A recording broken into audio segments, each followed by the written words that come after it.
सुबह सुबह के 4 बज रहे हैं और 4 बजे हम आपको जय माता की बोल रहे हैं। और आप देख सकते हैं यहाँ हमारी कद्दू की सब्ज़ी तैयार हो गई है। और थोड़ा किचन में अंधेला है, आप लोग ज़्यादा ध्यान न दीजिएगा। और यही काम है, पहले हम सब्ज़ी ही बनाते हैं और इधर पतिदेव के लिए दरिया पक रही है। इसके बाद आपको बाहर का नज़ारा दिखा रहे हैं कि कितना अंधेला है अभी। और इसे अब नहा धो कर के आप लोगों से मिल रहे हैं मंदिर में, तो आप आ गए हैं मंदिर में। तो यहाँ पर आपसे बोल रहे हैं जय माता की। कैसे हैं आप लोग? आप लोग बिल्कुल ठीक होंगे। और हमारे साथ आप लोग भी लग जाइए पूजा आरती में, क्योंकि ये टाइम 7:30 बजे का है। और 7:30 बजे हम कर रहे हैं पूजा, क्योंकि पति देव को ऑफिस भेजने के बाद तब हम लगते हैं पूजा में। क्योंकि सुबह सुबह नहीं हो पाता, घर के बहुत सारे काम हो जाते हैं। आजकल हम मॉर्निंग वॉक के भी निकलने लगे हैं। तो अब चल रहे हैं आरती पूजा करने के बाद, अब किचन में चलेंगे, क्योंकि बच्चों की भी खाने पीने की तैयारी करना है। सब लोग तैयार हो रहे हैं नहा धो करके। तो अब आ रहे हैं हम किचन में, और किचन में लग लग जाते हैं। इन लोगों का पहले टिफ़िन तैयार कर देते हैं स्कूल का। कुछ जो लोगों इन लोगों की फरमाइशें होंगी, क्या किसको नाश्ता खाना पीना है, तो वही चल के बना देते हैं। और आप लोग सोचेंगे सुबह सुबह से हम तैयार हैं, तो हम सोच रहे हैं जल्दी काम कर लेते हैं। इसके बाद जहाँ भी हमको जाना है, बैठ कर के आप लोगों से थोड़ी सी बात भी कर लेते हैं कि सुबह के 4 बजे के उठने के कितने सारे फ़ायदे हैं। और कितना अच्छा लगता है जब सुबह आप 4 बजे उठ कर के पूरे घर का काम कर लेते हैं, तो वाक़ई ही बहुत ही अच्छा लगता है। तो चलिए आगे आप लोगों से मिलते हैं। अब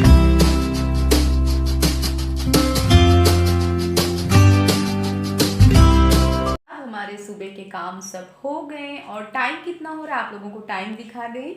ये देखिए टाइम 8:30 बज रहे हैं। और यही है सुबह उठने के इतने सारे फ़ायदे कि आप टाइम से अगर 4 बजे आप लोग जग जाते हैं, तो सुबह से कितने सारे आपके काम हो जाएंगे। और सब बच्चे भी स्कूल गए, पति देव गए ऑफिस, और हमारी भी सब पूजा पाठ घर की हो गई। और आज हम तैयार सुबह से ही साड़ी इसलिए डाल लिए थे रेड कलर की, क्योंकि दिन है शुक्रवार। और आज हमको जाना है पीछे मंदिर में, रामायण का पाठ हो रहा है कल से, मतलब शाम से बैठा हुआ है रामायण का पाठ। तो कल हम शाम को नहीं जा पाए थे, तो हमने सोचा आज सुबह सुबह, क्योंकि शाम को बच्चों में लग गए। और जब शाम के कितने सारे काम हो जाते हैं तो निकलना बहुत ही मुश्किल हो जाता है। तो अब हमको टाइम मिला, तो हम सोच रहे हैं कि टाइम से पूरे काम देखिए हो गए घर के। और इसीलिए हम आपसे बताते हैं कि सुबह का उठना बहुत ही अच्छा होता है। ये 3-4 घंटा आपकी जो टाइम मतलब खाली है, 9 बजे से लेकर के 11:30 बजे तक के टाइम पूरा, इसमें आप सिलाई बुनाई भी कर सकते हो, कोई भी एक्स्ट्रा काम है सब घर के कर सकते हैं। और पूरा टाइम इसीलिए जो लोग 9 बजे 10 बजे सो करके उठते हैं, तो पूरा दिन काम में लगे रहो, काम कभी ख़त्म नहीं होगा। सुबह से 4 बजे से उठने से ना बहुत सारे फ़ायदे हैं। मॉर्निंग वॉक भी कर हम हो आए, 5 बजे जाते हैं, पहले उठ करके झाड़ू पोछा करते, इसके बाद मॉर्निंग वॉक में जाते हैं। तो ठंडियों में वैसे हम नहीं निकल पाते थे, ठंडी लगती थी, ठंडी में तो कोई नहीं जाता, लेकिन गर्मी में हाँ हमेशा का यही टाइम है कि हमेशा जाते हैं।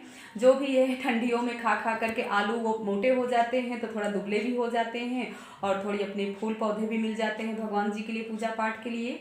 तो ऐसे ही होना चाहिए, ऐसे सभी बहनों को करना चाहिए। सुबह का उठना बहुत ही अच्छा होता है, और हमने तो कई वीडियो में बताया कि सुबह का उठना कितना अच्छा होता है। इसीलिए जा रहे हैं, रामायण का 5-6 दोहा पाठ भी करेंगे। और हम सोच रहे हैं, आप लोगों से एक चीज़ बताना चाहते हैं कि आप लोग हफ्ते में एक व्रत तो ज़रूर करना चाहिए, सभी बहनों को हम यही कहना चाहते हैं। और मंदिर ज़रूर जाना चाहिए, आप महीने में 2 बार मंदिर जाइए। मंदिर जाने के बाद आप फल फूल जो भी है कुछ दान दक्षिणा ज़रूर करना चाहिए, कितना भी आप लोगों के पास है। लेकिन उसको ऐसे मत, कई लोगों को मैंने देखा कि मंदिर जाने से बहुत ही डरते हैं, और मंदिर नहीं जाते, सोचते हैं मंदिर जाएंगे तो वहाँ 100-50 मतलब चढ़ाना पड़ेगा, देना पड़ेगा। लेकिन ऐसा बिल्कुल नहीं सोचना चाहिए। अगर आप मंदिर जा रहे हैं, कुछ मंदिर में दान दक्षिणा कर रहे हैं, तो अगर आपके घर में कोई दिक्कतें हैं, परेशानी है, वो परेशानी आपकी बिल्कुल हल हो जाएगी। आप डॉक्टरों के चक्कर लगा रहे हैं, तो डॉक्टर के चक्कर आपको नहीं लगाना पड़ेगा, हॉस्पिटल आपको नहीं जाना पड़ेगा। ये आप लोग करके देखिए, वाकई और बहुत ही शांति मिलती है। तो ये तो हम आप लोगों को भी बताना, हो सकता है कई लोग हैं जो मतलब उन लोगों के लिए है, हो सकता है काफ़ी लोग इस चीज़ को समझते हो, मंदिर जाते हो, आपके पास इतना है धन दौलत। लेकिन बट मैं भी चाहती हूँ कि मैं झाड़ू पोछा वाली रख लूँ, लेकिन मैं 2-3 हज़ार रुपये अपना क्यों बचा लेती हूँ। यही 2-3 हज़ार रुपये मैं माता के मंदिर में है, धर्मशाला में है, भाग मतलब हर जगह देना जो भी हमारे लिए अपना करते रहते हैं। कहीं भी भंडारा हो रहा, भंडारे में लगा दिए, बट ऐसे ही करना चाहिए। तभी जो कुछ भी ग्रह हैं आपके पति के, आपके बच्चों के, आपके ऊपर कोई भी कुछ करा रहा है ये हो, तो कभी नहीं सोचना चाहिए। किसी का कराना धराना कुछ नहीं होता। अगर हम अच्छे कार्य कर रहे हैं तो ईश्वर देखने वाला। त्रिलोकीनाथ के नेत्र कोई नहीं बंद कर सकता। एक नेत्र हमेशा त्रिलोकीनाथ के खुले रहते। इंसानों के नेत्र बंद हो सकते हैं, लेकिन त्रिलोकीनाथ के नेत्र कभी नहीं बंद हो सकते। ये तो आप लोगों को भी सभी को पता होगा। इसीलिए दान पुण्य करना चाहिए। बट यहाँ के लोग ऐसे हैं, हमारे पास तो इतना नहीं है, पर आप लोगों के पास, अगर किसी के पास इतना है, वो लोग कहते हैं हम 9-10 बजे तक सोते ही हैं, फिर भी माता रानी ने हमको बहुत कुछ दिया है, 2-2 3-3 नौकर चाकर सब लगे हैं। बट आप लोग ऐसा मत सोचिए। आप लोग एक नौकर रखिए, आप खुद काम करिए, खाना बनाइए। आप हर एक औरत को अपने घर का कार्य करना चाहिए। ये कार्य हमारा ही कार्य नहीं है, ये भी माँ का दिया हुआ कार्य है। ये जो घर कोठी बंगला में हम रह रहे हैं ना, ये भी माता रानी का ही है, और ये माँ का ही एक हम किराए पे रह रहे हैं, हम किराएदार हैं। एक दिन इसको छोड़ करके हमको सबको ऊपर जाना है। सब कुछ हमारा ऐसे का ऐसे रहेगा, जो भी हमारे बाल बच्चे हैं वो यूज करेंगे। बट ऐसा नहीं सोचना चाहिए आप लोगों को। जो भी आपके पास भगवान ने बहुत दिया है, 1-1.5 लाख वेतन घर में आ रहा है महीने में, तो आप एक नौकर रखिए। वही पैसा आप गरीबों पे दान दक्षिणा दीजिए। किसी मंदिर में धर्मशाला बनवाइए, धर्मशाला मंदिर में नहीं, धर्मशाला बनवाइए। कहीं भी यज्ञ हवन हो रहा है, भंडारा हो रहा है, आप लोग थोड़ी थोड़ी करके वहाँ सहयोग करिए। तो जो भी ग्रह हैं आपके कटते रहेंगे। आपको हॉस्पिटल के चक्कर नहीं काटना पड़ेगा। अगर आप ऐसा करेंगे तो हॉस्पिटल के चक्कर आप नहीं काटेंगे। लेकिन आजकल ऐसा कोई करना नहीं चाहता। अगर मंदिर के लिए कहो ना, अरे यार मंदिर कहाँ जाएंगे, आज तो हमको शॉपिंग मॉल के लिए जाना था। आप लोग वहाँ जाओगे, 50,000 रुपये 10,000 रुपये खर्चा करें, आप वो भी कर सकते हैं। लेकिन मंदिर के लिए कभी मना मत करिए। नहीं भी जाते हैं आप मंदिर, किसी के द्वारा कहीं भी कुछ यज्ञ पूजा हवन हो रहा है, वहाँ पे भंडारा हो रहा है, लो बहन हमारी तरफ से 100 रुपये वहाँ पे डाल देना, 50 रुपये डाल देना, 20 रुपये डाल देना। ऐसे होना चाहिए, ऐसे धार्मिक कार्य पर। ये कलयुग है, ये कलयुग में कोई कुछ धार्मिक काम जल्दी इंसान नहीं करना चाहता। सारे कार्य इंसान बुरे ही सोचता है, लेकिन कभी बुरा मत सोचिए। आपके पास जो भी है उसी में खुश रहिए। किसी के लिए बुरा सोचने की कोई आवश्यकता नहीं। पूजा पाठ आप ये करके देखिए, जो हम बता रहे हैं, आप लोगों को हॉस्पिटल के चक्कर नहीं काटना पड़ेगा। हम तो हमेशा देखिए पति देव से जो भी थोड़ा बहुत छुपा छुपा के पैसा पाते हैं, अपने लिए कम करेंगे। लेकिन हाँ, बट बच्चों के जो खर्चे हैं, बच्चों के खर्चे तो करना ही करना है। लेकिन हम हमेशा, आप लोग देखते हैं कि हर मंदिर में जा करके गरीबों को दान देना, जो भी हमसे होता है दान दक्षिणा करना, फल फलूट चढ़ाना। कोई भी गरीब मिल गया, अपने लिए नहीं सोचेंगे, उसको मुट्ठी बांध करके दे दीजिए। कहीं भी आप दान दे रहे दिखा करके मत दीजिए, ऐसे मुट्ठी बांध करके दे दीजिए। आपको हॉस्पिटल के चक्कर नहीं काटना पड़ेगा। आपके कितने ग्रह खराब होंगे, आपके ग्रह एकदम से शांत हो जाएंगे। ये करके देखिए। जो लोग 4 घंटा पूजा घर में करते हैं, कहते हैं हम बहुत पूजा करते हैं, ईश्वर ने उनको बहुत कुछ दिया है, लेकिन क्या आपने गरीबों के लिए कभी सोचा? वो सोच करके देखिए। पूजा ही करने से सब कुछ नहीं होता कि आपने 4 घंटा पूजा किया और भगवान माता रानी आपकी क्यों नहीं सुन रही हैं। पूजा भी करिए, लेकिन ये भी करके देखिए। भगवान के लिए टाइम आप 10 मिनट का निकालिए, मत निकालिए 25 मिनट 1 घंटे का टाइम। बट हाँ, जिसके पास नहीं है वो ऐसा नहीं कर सकते, लेकिन जिसके पास है वो लोग ये कार्य को करके देखिए। तब आपको हॉस्पिटल के ज़्यादा चक्कर नहीं काटना पड़ेगा। मैंने यहाँ देखा कि मंदिरों में जाने से, 100-200 चढ़ाने से, भंडारों में करने से लोगों के हाथ कांपते हैं, लेकिन हॉस्पिटल में काम लगेगा तो 2 लाख रुपए तुरंत डॉक्टर को दे आएंगे।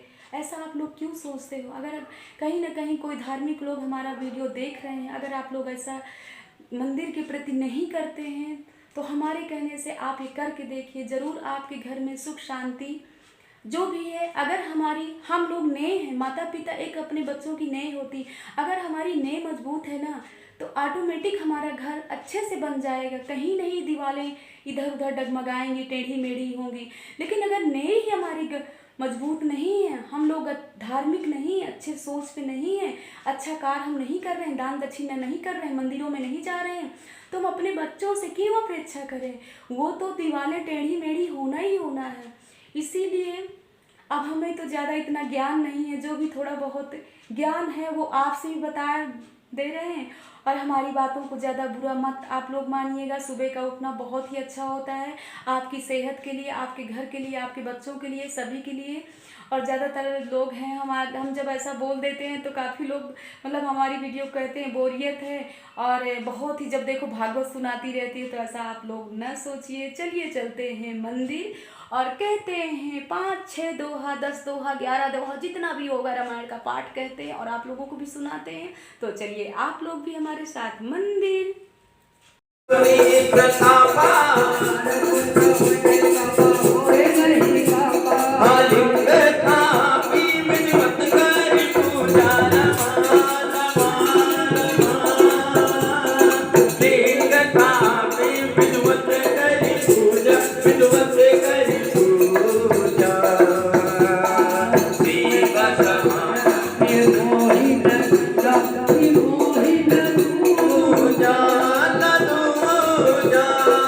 स्वान की नाही मैं खलहद कपट कुटिलाई, गुरु हित कही न पोहि तो साई, विधिवत करी पूजा, शिव प्रमाण मोहि मोहि न दूजा।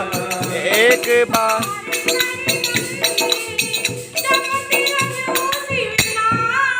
गुरु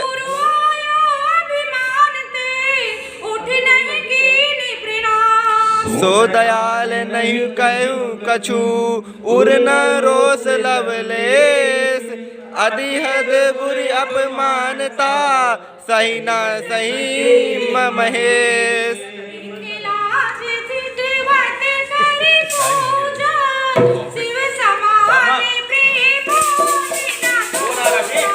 मंदिर माज भई नभ बानी, रेहत भाग्यद अभिमानी।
उपजा परिताप,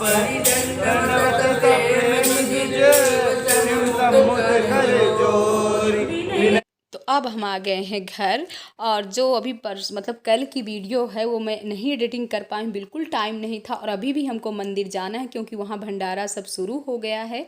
तो अब यहीं पे हम सोच रहे हैं कि वीडियो का एंड भी कर देते हैं और आप लोगों से बातें भी कर लेते हैं, क्योंकि काफ़ी रामायण का मतलब पाठ तो काफ़ी हुआ, 5 घंटे हमको लग गए। सुबह 9 बजे के गए, मंदिर में हम रहे। तो चलिए मिलते हैं आप लोगों से नेक्स्ट वीडियो में, तब तक के लिए जय माता की।